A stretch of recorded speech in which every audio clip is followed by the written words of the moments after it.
ಈ ಕಳ್ಳನಿಗೆ ಬೀಗರ ಮನೆ ಟಾರ್ಗೆಟ್, ಕಳ್ಳನ ಬಂಧನ.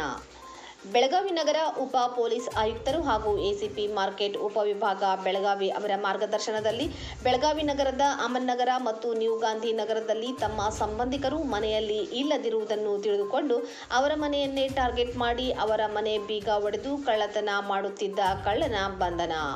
ಮನೆಯಲ್ಲಿ ಇಟ್ಟಿದ್ದ ಬಂಗಾರದ ಆಭರಣಗಳನ್ನು ಕಳ್ಳತನ ಮಾಡುತ್ತಿದ್ದ ಆರೋಪಿ ಅಶ್ಫಾಕ್ ಖಾಜಾ ಸಾಬ್ ಸಾಟಿ ವಯಸ್ಸು 42 ವರ್ಷ ಕಸಾಯಿ ಗಲ್ಲಿಯ ಕಾರ್ಯಾಚರಣೆ ಮಾಡಿ ಆರೋಪಿಯ ಹತ್ತಿರವಿದ್ದ ಸುಮಾರು 25,35,000 ರೂಪಾಯಿ ಕಿಮ್ಮತ್ತಿನ 169 ಗ್ರಾಂ ತೂಕದ ಬಂಗಾರದ ಆಭರಣಗಳನ್ನು ವಶಪಡಿಸಿಕೊಂಡಿದ್ದಾರೆ. ಈ ಪ್ರಕರಣದ ಕಾರ್ಯಾಚರಣೆಯಲ್ಲಿ BR Gaddekar police inspector, Anand Adagonda PSI, Shrishail Hulageri PSI, Uday Patil PSI, PM Mohite PSI ಹಾಗೂ ಪ್ರೊಬೇಷನರಿ ಪಿಎಸ್ಐ ರವರಾದ ಪ್ರಸನ್ನಕುಮಾರ್, ಸಿದ್ಧಾರ್ಥ ಮಾಳಮಾರುತಿ ಪೊಲೀಸ್ ಠಾಣೆ ಬೆಳಗಾವಿ ಮತ್ತು ಸಿಬ್ಬಂದಿ ಉಪಸ್ಥಿತರಿದ್ದರು.